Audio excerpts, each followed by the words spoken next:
If you have plantar fasciitis, you don't want to just pick any shoe to run in, walk in, especially if you're on your feet all day, because it could make the pain worse. Today, I'm going to walk you through 2 things to look for in the shoe, and then 5 of my favorite shoes from 2024 that tend to help someone reduce the pain if you have PF.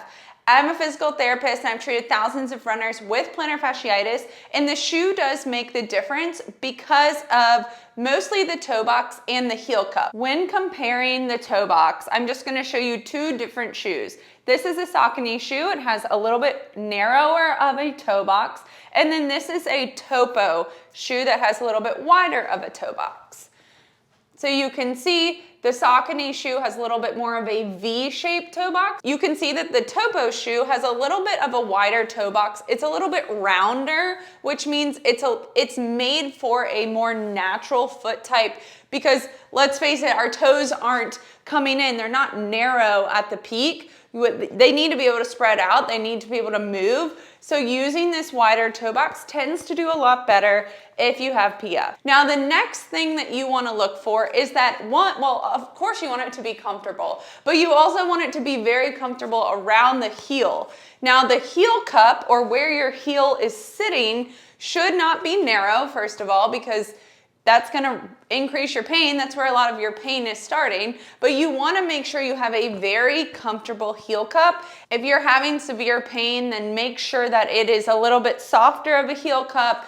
But for the most part, you want to make sure that that heel cup, or where your heel is actually sitting, so this part of the shoe, is very comfortable. You want to make sure that it doesn't feel too narrow or too tight around this area. And you may find that a little bit softer of a heel cup, or this heel region, feels a little bit better for you when you're dealing with plantar fasciitis. 2 of my favorite brands for plantar fasciitis when it comes to shoes are Topo and Altra. Now, I love these brands because they have that wide toe box that we talked about, but they also have a wider heel cup, so it's not squeezing on your heel, because that will cause so much pain, especially if you're on your feet all day or you're trying to increase your endurance with PF.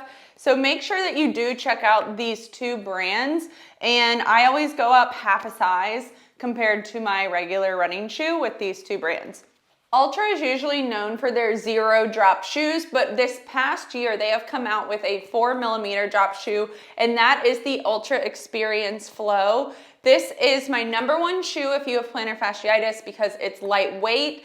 It doesn't rely so much on the Achilles, which is usually, and like the calf muscle, which is usually a little bit weaker if you have PF, because it has that 4mm drop. So if it was a 0 drop shoe, you might have a little bit more pain and a little bit more like calf tightness or pressure through the calf if it's a 0 drop, but because they made the 4mm drop shoe line, I love it. So this is the Ultra Experience Flow. It has the wide toe box. It has the cushioned heel, very lightweight and versatile shoe. You can walk in this. You can be on your feet all day in this shoe. You can run in this shoe. I've run a half marathon in this shoe. It is very versatile, and I really suggest you check out this shoe if you have moderate to severe pain. The second shoe I recommend you check out is the Topo Spectre 2.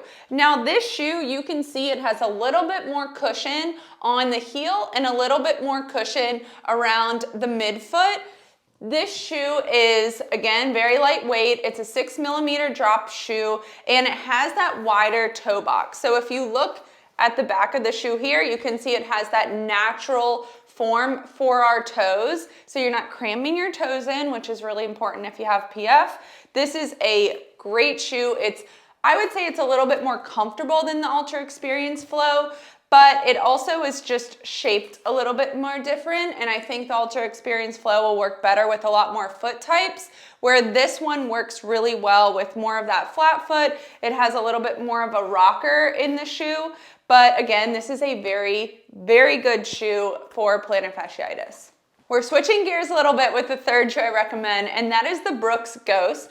Brooks Ghost is one of their best-selling shoes for Brooks. The reason that this is third and not number one or number two is because it has a 12mm heel drop, which means your heel is pretty high off the ground compared to your toes and your midfoot, compared to the Ultra, which is a 4mm heel drop. So the difference that you're gonna feel is that you're using your calves a little bit more with this shoe. There's a little bit more force going through your Achilles tendon, which means you are using your calves more. But with this shoe, because your heel's a little bit higher off the ground, you aren't using your heel and your calves as much, and a little bit more pressure is gonna go through the ball of your foot and your forefoot, AKA your toes. So this shoe can be really good if you have weaker calves or if you have tighter calves. Now, the other thing about the Brooks shoe is it has guardrails on each side to help control pronation. So if you know that one foot pronates a little bit more, it goes into overpronation, you don't necessarily have that arch stability yet, then this Brooks Ghost can be a really good shoe for you to try on, but just beware it doesn't have that wider toe box like the Ultra shoe does. You can kind of see, it's a little bit easier to see from the backside. It's just a little bit more narrow. It has that traditional V-shape toe box that most running shoes have, compared to it being a little bit rounder of a toe box. But try it on, see if you like it. It's Brooks' #1 selling shoe besides their adrenaline shoe, and it's really a great shoe for walking and running. Number 4 is the New Balance Fresh Foam V13s. Now they just came out with the V14, so these are on sale. I will link them below, but I don't have plantar fasciitis and I love this shoe. I think it's a very comfortable shoe. If you tend to do better with a softer, more cushioned sole, then this shoe would work really well for you. It has the Fresh Foam, which means it's very cushioned. I find New Balance has a little bit more cushion compared to other shoes that I've tried, but also I like the New Balance shoe because it's wider along the midfoot and a little bit wider along the toe box. So it does have that traditional V shape along the toe box. It doesn't have the rounded toe box, but the reason that this shoe is so good is because it's overall wider along the toe box compared to like a Saucony or a Nike shoe. This shoe is a 6mm drop, so it's along the lower side, which I really like. So if you don't have super tight calves or you're working on building up that calf strength, you might find that this shoe is very comfortable to you, and especially if you're on your feet all day or you're trying to run longer miles. I've run multiple 18-milers in this shoe. It really is a good shoe that has a lot of support, especially around the heel cup. So that is why this shoe is number 4. And the number 5 shoe for 2024 is a newer shoe by New Balance. This is the New Balance Balos. Now, if you think that the New Balance 1080 V13s are soft and comfortable, then you will definitely think that these Balos are very, very comfortable. They're a little bit softer than the V13s, the 1080 V13s, a very soft and comfortable shoe from heel to toe. So if you do like New Balance shoes, you do have moderate to severe pain in your heel, especially after you're on your feet for long periods of time, this shoe is going to be really good for you to use. It again has that Fresh Foam that's pretty signature to the New Balance shoes. And I would say for their first model of the Balos, this one is a great shoe that they started with. It's again very lightweight, and I just think that this shoe is very versatile because it's comfortable, but it doesn't feel like your foot is stuck in a marshmallow trying to push off the ground, which I definitely appreciate. And again, it has that wider mid-toe and then a little bit wider of a toe box without it having that rounded toe box look.